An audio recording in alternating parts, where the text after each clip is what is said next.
Là, c'est l'intro, ça va ou quoi? Bon, je me suis fixé un objectif, 3 mois pour percer, j'ai eu l'idée, 3 mois pour se marier, 3 mois pour percer. Bam, donc là, je vais tout donner pendant 3 mois, je vais essayer de sortir 3 vidéos par jour. Donc, monte dans le train, abonne-toi et on se dit objectif 1 million. Et ça va ou quoi? Aujourd'hui, nouveau réact de Antoine et Chloé. Ces films ont créé des tueurs et en miniature, il a mis Jeffrey Dahmer. En plus, on avait réact son tribunal là. On est le 3 juin 2002 à Saint-Sébastien-sur-Loire, à Nantes. En fin d'après-midi, un lycéen de 17 ans s'est déguisé en Ghostface et a donné plusieurs coups de couteau à son amie Alice qui avait 15 ans. Ce lycéen, c'est un garçon sans problème ni antécédent. Quand on lui a demandé pourquoi il a fait ça, il a déclaré aux gendarmes qu'il était obsédé par l'idée de vivre ce que les personnages de Scream vivaient. 2 semaines avant cet acte abominable, le lycéen venait justement de voir Scream, l'histoire d'un tueur en série masqué qui terrorise une petite ville en poignardant ses victimes. Il avait d'ailleurs préparé une longue liste avec tous les camarades qu'il voulait tuer. Aujourd'hui, pour ne jamais oublier ce qui s'est passé, la ville de Nantes a donné le nom d'Alice à un parc. Les histoires horribles ont toujours fasciné les gens, avec les films comme Psychose, Massacre à la tronçonneuse, Le silence des agneaux, Et même Massacre à la tronçonneuse, hein. Waouh, qu'est-ce que ça faisait peur quand t'étais petit. Ah, c'est terrifiant, frérot. Waouh.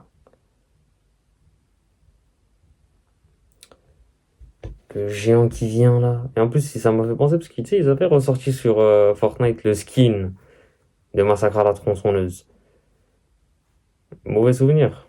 Même toujours aujourd'hui avec récemment Mindhunter, la série Et en soi, Screamer, moi, ça m'a pas fait trop peur. Mindhunter, connais pas, ça, je connais pas. Dahmer ou même les frères Jeffrey Dahmer, on a regardé son tribunal juste avant. L'histoire de Lily et Eric Mendes. Non, on connaît pas ça aussi. Menendez. Ces histoires ont pris d'assaut Internet, Netflix, YouTube, les livres, Reddit, les podcasts. tout cela révèle une fascination collective sur l'obscurité humaine et sa cruauté. Mais comment expliquer que certains passent à l'acte après avoir vu un film ? Est-ce qu'on devrait s'inquiéter de notre manière de D'ailleurs, ça me fait penser, il dit que ces films ont créé des tueurs. Ça me fait penser à comme Redouane Faïd. Il est devenu braqueur, mais comment? Parce qu'en fait, c'est le cinéma, quoi. C'est le cinéma, quand il regardait des films, un tel, ça braque. Et il en est devenu un des plus grands braqueurs. Et c'est pas une fierté, bien sûr. consommer ces histoires. Et le plus important, est-ce qu'un jour, vous aussi, vous pourriez passer à l'acte après avoir vu un film ? Attention, disclaimer, dans cette vidéo, on va parler d'histoires troublantes qui sont réellement arrivées. Et certains sujets peuvent être vraiment sensibles. On a fait énormément de recherches et nos sources sont disponibles en description. Notre intention n'est pas de justifier des actes criminels, mais de mettre en lumière les liens complexes. Ça, d'ailleurs, quand tu vois ce panneau sur la route, ça veut dire quoi? Ça veut dire que sur la route, il y a un potentiel danger. Donc fais gaffe. Qu'il y a entre la culture populaire et le comportement humain. En parlant de comportement humain, commençons avec notre première histoire, celle de Luca Magnotta. Mais à Ottawa, le 29 mai 2012, un colis vient Ottawa qui est la capitale du Canada. Il y en a beaucoup qui pensent que c'est Montréal. Et non, Ottawa, c'est la capitale du Québec. Ou du Canada, parce que je sais pas, Québec, Canada, ils ont toujours pas l'indépendance. d'être déposé au siège du Parti conservateur canadien. Comme ce qu'on pourrait voir dans un film avec un taré, dans le colis se trouve un pied humain. Mais c'est pas tout. Une main est aussi trouvée dans un autre colis au centre de tri, toujours à Ottawa. À Montréal, cette fois, le gardien d'une résidence trouve une valise dans les ordures. Il ouvre cette valise et découvre à l'intérieur un tronc humain. Ok, donc on se retrouve face à un puzzle Wesh, la vie, elle est hard. Comment il a mis une valise dans une poubelle? La vie, elle est hard. Les valises, elles coûtent cher.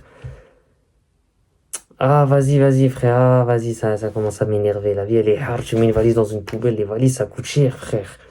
criminel et tous les membres venaient de la même personne, Jun Lin. Dans la résidence à Montréal, les policiers se rendent dans l'appartement de Luca Magnotta. Et pourquoi ils vont chez lui ? Parce qu'en fait, on sait que Jun Lin est l'amant de Luca, et Luca, il y a 2 ans de ça, il avait maltraité des animaux. Donc il est un peu connu dans les services de police, quoi. Une fois la police sur place, aucun doute, on a bien Traité des animaux. Donc il est un peu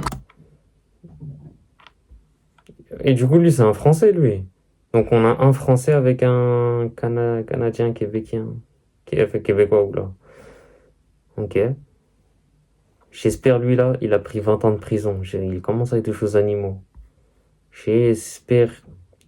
peu connu dans les services de police, quoi. Une fois la police sur place, aucun doute, on a bien trouvé notre suspect numéro 1. Du sang partout, dans le frigo, sur le matelas, l'odeur est immonde. Le suspect va devenir coupable grâce à 2 vidéos. Luca a posté en ligne 2 vidéos sous le pseudonyme Catherine Tramel, un personnage interprété par Sharon Stone dans Basic Instinct, mais ça on y revient plus tard. Inutile de vous dire ce qu'on voit sur la vidéo, c'est juste horrible, mais maintenant, plus de doute, il faut arrêter ce fou furieux. Et où est-ce qu'il allait se cacher ?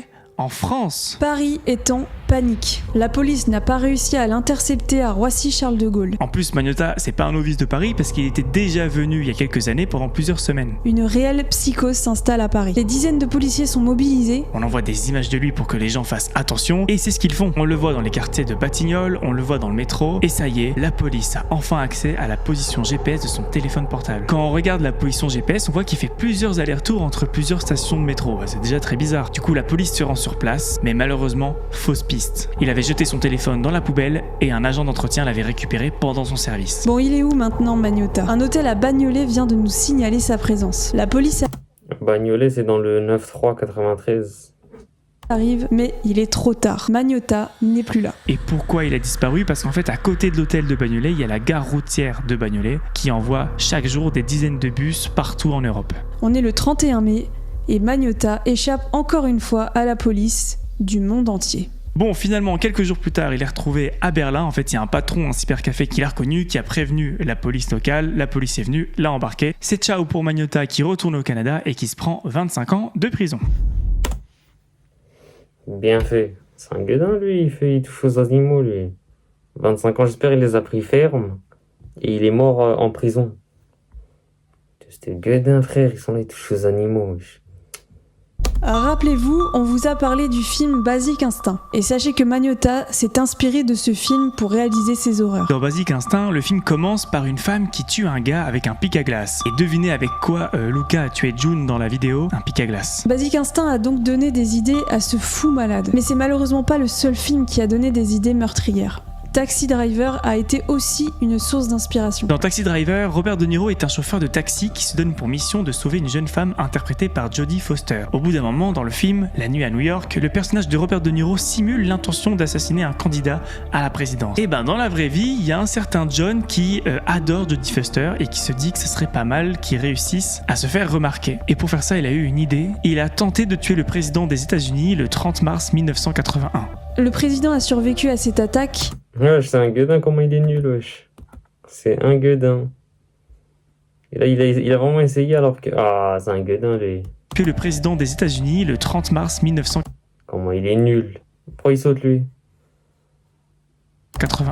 Le président a survécu à cette attaque, mais il a quand même été touché par une balle que John a tirée. Aujourd'hui, John, c'est plus le même homme, et tant mieux, il a purgé sa peine, et 41 ans plus tard, il a ouvert une chaîne YouTube où il fait du coup des petites créations. Il a pris 41 ans de prison pour tentative sur le président. 41 ans. Musicales. Alors il faut savoir que ces problèmes de mecs qui pètent un plomb, oui parce que c'est souvent des mecs. On écrit toujours nos vidéos de manière inclusive, mais là tous les exemples qu'on parle, c'est des mecs.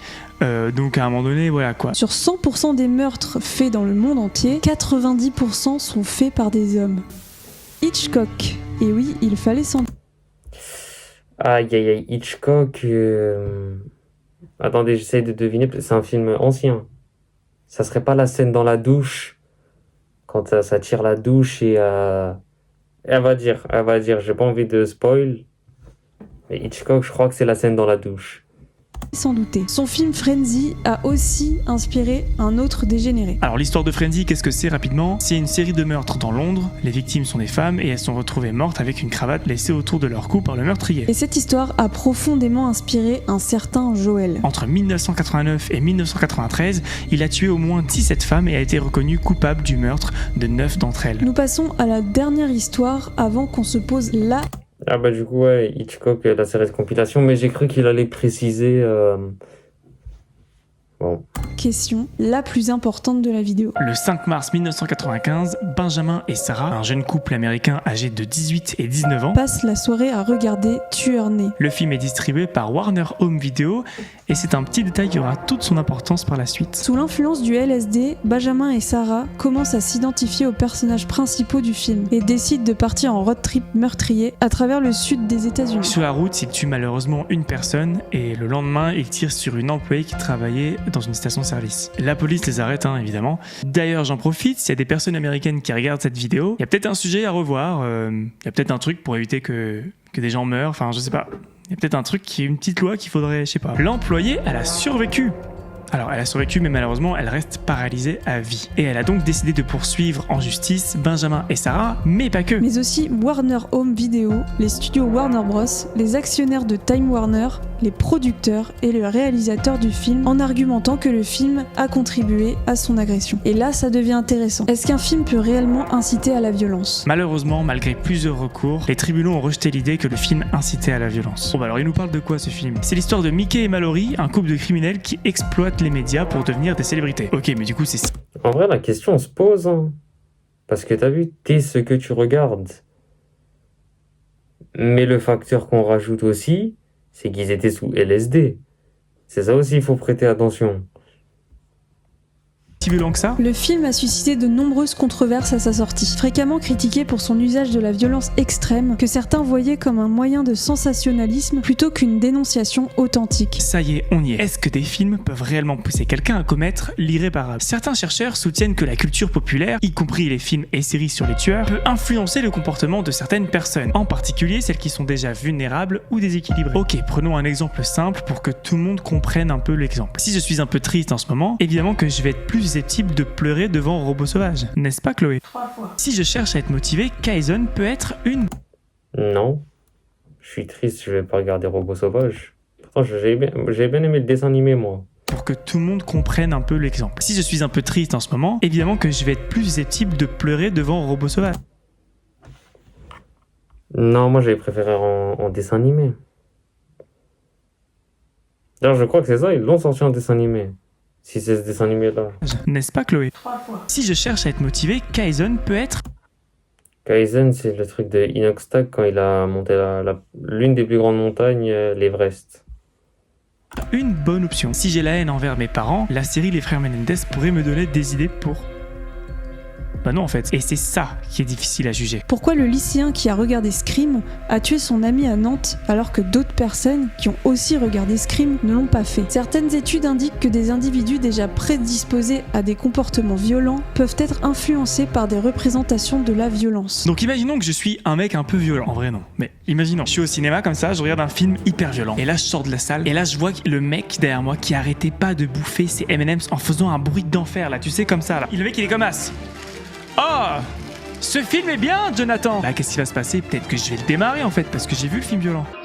Non. Donc les films violents peuvent te rendre un peu violent, mais à l'inverse, il y a une étude qui explique aussi tout l'inverse. À l'inverse, d'autres recherches soulignent que la consommation régulière de contenus violents peut désensibiliser les gens à la violence et renforcer des stéréotypes sur les criminels. On peut faire d'ailleurs un lien avec la consommation excessive de pornographie. On devient désensibilisé et on renforce certains préjugés liés à certaines pratiques. Je pense que tout le monde a compris le lien. Bon bah du coup les deux études elles se contredisent, mais il n'est pas vraiment là le problème. Certaines œuvres peuvent également susciter de l'empathie envers les tueurs, ce qui peut affecter la perception du public sur le crime et la justice.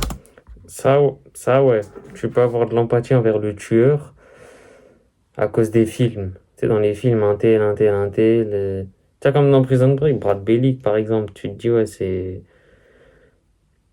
Bon, c'est pas vraiment un tueur, mais tu sais, c'est à cause de lui que...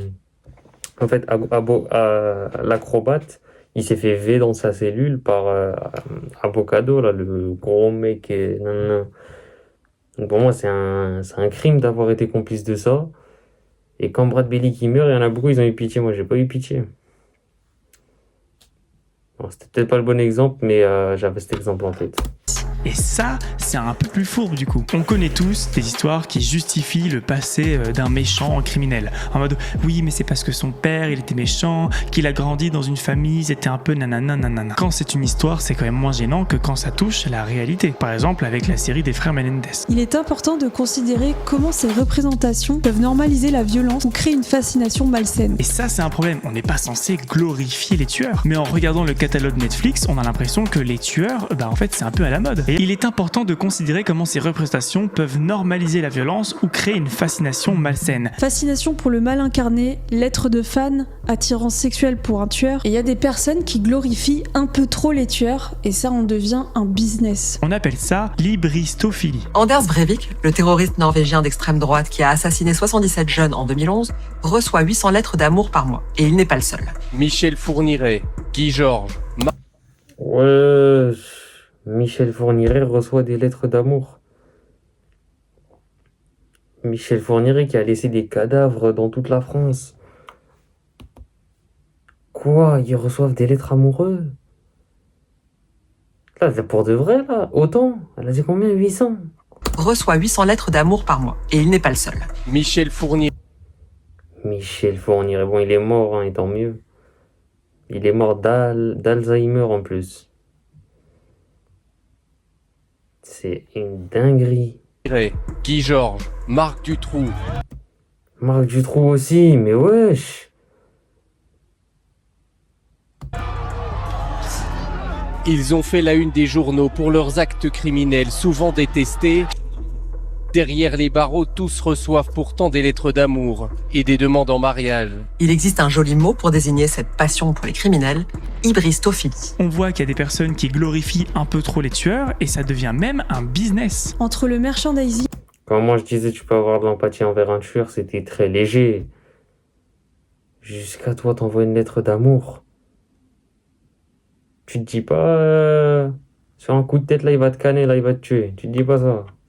à leur effigie, des pèlerinages organisés sur des lieux où certains crimes ont été commis. Oui, des pèlerinages. D'ailleurs, ça s'appelle le Magnota Tour. On en est à là. Vous pouvez acheter des lettres, des dessins, des disques, des cheveux des criminels. Pour 40$, vous pouvez même acheter la terre de la tombe d'un tueur. On arrive au summum de la débilité. Vous pouvez même acheter la fin du burrito d'un serial killer connu. Même sur TikTok, il y a des edits sur des tueurs. Mais bon, ça on en reparle après. Avec toutes ces recherches, pas facile de tirer des conclusions définitives. Certains facteurs peuvent rendre une personne plus susceptible de devenir violente. On est tous différents et nos actes dépendent de nombreux facteurs dont on n'a même pas conscience. Les facteurs qui mènent à la criminalité sont bien plus complexes.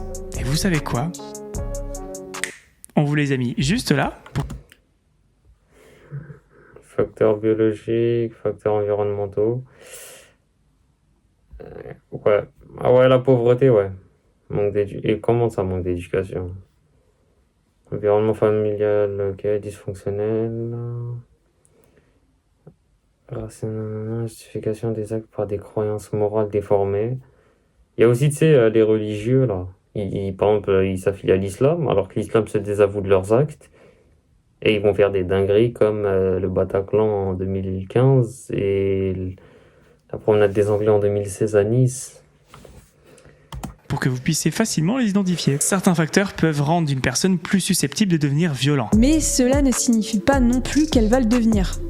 Calmez-vous. On connaît tous quelqu'un qui vit dans des conditions vraiment très difficiles, c'est pas pour autant qu'ils vont choisir la violence. Ok, mais si vous appréciez regarder des films, séries ou documentaires sur ces sujets-là, est-ce que cela fait de vous une personne dangereuse ou bizarre? Ça c'est intéressant. Vous le savez, la fascination envers les tueurs ne date pas d'hier. Dès l'automne 1888, le public anglais se montrait déjà captivé par les atrocités commises par un certain Jack l'Éventreur. Cet événement terrifiant fut l'un des premiers à recevoir une attention médiatique internationale. Donc c'est pas nouveau, c'est juste bien plus visible avec les réseaux. Faisons une petite expérience, concentrez-vous sur mon visage et uniquement sur mon visage. En dessous, il y a une route avec des voitures et il va y avoir un accident qui va passer. Petite question, vous êtes sur l'autoroute, vous venez de faire les bouchons et là vous passez à côté de l'accident.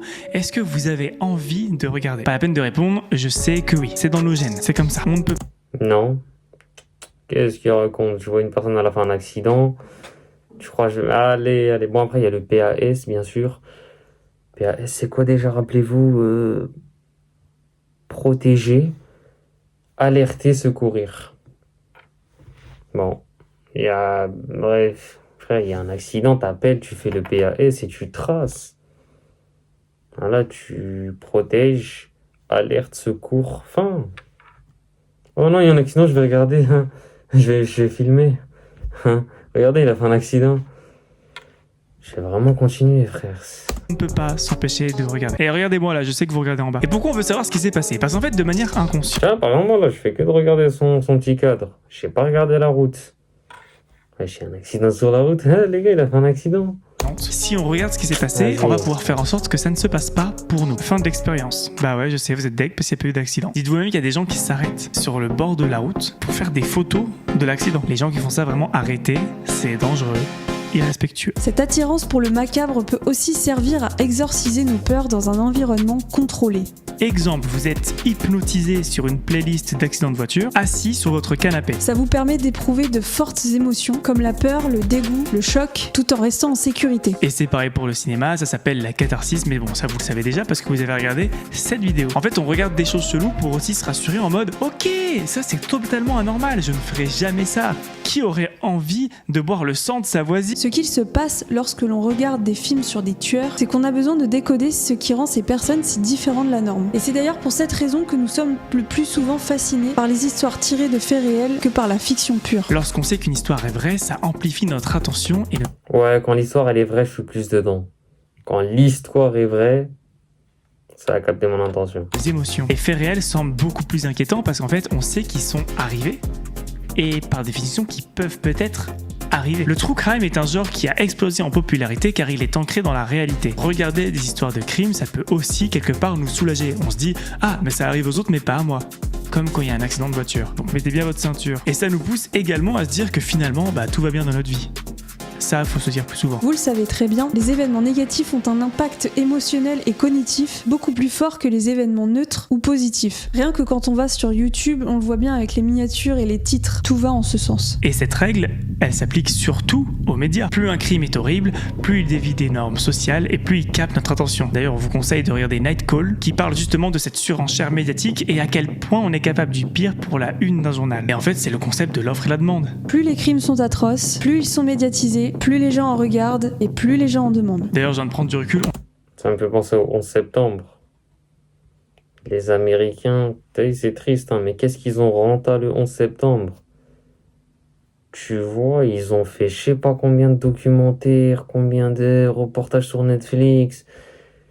Tu sais, moi d'un côté, je me dis c'est malsain parce que il y a 800 personnes qui sont mortes dans les tours. Toi, tu penses à faire ton documentaire. Tiens, moi je trouve ça c'est malsain. Après, bien sûr, faut dénoncer le terrorisme et tout, bien sûr. Mais je trouve que c'est malsain leur truc, prêt à tout pour faire la une, ceci, j'aime pas. On est quand même une espèce vachement chelou à vouloir aimer regarder des trucs aussi tordus, quoi. On faisait les choquer quand on nous disait que pendant l'Empire romain, on mettait des gens dans des cages avec des lions et qu'ils se faisaient bouffer. C'était un spectacle, mais en fait, c'était juste leur ciné de l'époque. Avant, pour se faire divertir, pour avoir notre taux de morbidité, on allait sur la place publique parce qu'on savait qu'à 11h, il y allait avoir 2-3 mecs qui allaient se faire pendre ou se faire décapiter en France. D'ailleurs, il y a un test en ligne qui permet d'évaluer votre taux de morbidité. Il y a aussi autre chose qu'on ne vous a pas dit et qu'on va vous dire maintenant qui fait partie. Ouais, je crois qu'il a oublié de préciser le test à la fin. Faites-le pas, je crois qu'il va vous dire 200 € le test. Et tu l'auras fait pour rien, t'as le seum. De la recette cinéma. J'imagine que vous connaissez Hannibal, un mec hyper intelligent qui manipule les gens, qui arrive à contourner les autorités, les inspecteurs. Et du coup, nous, on se dit de manière inconsciente, wow, les tueurs, ils sont tous méga intelligents en fait. Non, je me dis pas ça. Non, moi je me dis vraiment pas ça. Je me dis, des fois je regarde des histoires d'horreur, là, des HVF, tout ça, je me dis, mais qu'est-ce qu'ils sont bêtes ces tueurs. Qu'est-ce qu'ils sont bêtes, mais vraiment. Aïe. J'ai plus j'ai plus l'histoire en tête et tout. Mais bon, bref, il y a plein d'histoires débiles. Bah non, ils sont même plutôt ordinaires. C'est ça qui les rend d'autant plus flippants parce qu'ils passent inaperçus. Donc en fait, la manière dont on les représente est totalement fausse. En plus, bien souvent, on prend des acteurs et actrices hyper BG, séduisants. Donc évidemment, ça fait un truc un peu bizarre chez le spectateur. Et ça n'aide pas TikTok qui continue toujours de glorifier des tueurs avec ses edits. Et tout ça, ça pose un problème dans la balance. On parle des tueurs, mais les victimes alors? Bien souvent, les victimes sont des pions dans un scénario, une simple raison d'être. Et ça, c'est vraiment pas ouf pour la famille des victimes. Qui ne sont que très rarement représentées, ou en tout cas, mal représentées. Il y a des films qui mettent en avant ce que ressentent les victimes, comme par exemple Une femme en jeu. L'attirance envers les tueurs est profondément ancrée dans notre nature. Ça ne fait pas de vous une personne bizarre ou enclin à la violence, mais ça fait de vous une personne qui cherche à comprendre les aspects extrêmes de l'être humain. L'intérêt envers ces histoires augmente chaque jour depuis une vingtaine d'années. Mais à force de les regarder et à force de les humaniser, est-ce qu'on ne serait pas en train de trop les valoriser au risque qu'un jour d'autres personnes passent à l'action? On met en scène des scènes horribles sous prétexte du divertissement. C'est bizarre quand même quand on y pense. Prenez du recul sur ce que vous regardez, soyez-en conscients. Ok. Merci à eux pour la vidéo, franchement, très bonne vidéo. très bonne vidéo à eau. On va lâcher le pouce bleu. Ah, j'aime pas Cap, vas-y. Si frère. Voilà, je voulais juste mettre un peu de lumière. Voilà. On lâche le petit pouce bleu parce qu'il n'y a pas eu trop de lumière. En plus, ça fait ambiance film d'horreur. Voilà, on lâche le petit pouce bleu. Très bonne vidéo. Dis-moi ce que t'en as pensé dans les commentaires. Nous, on se retrouve au prochain react. Abonne-toi, lâche le pouce bleu. Et oublie pas les 1 million.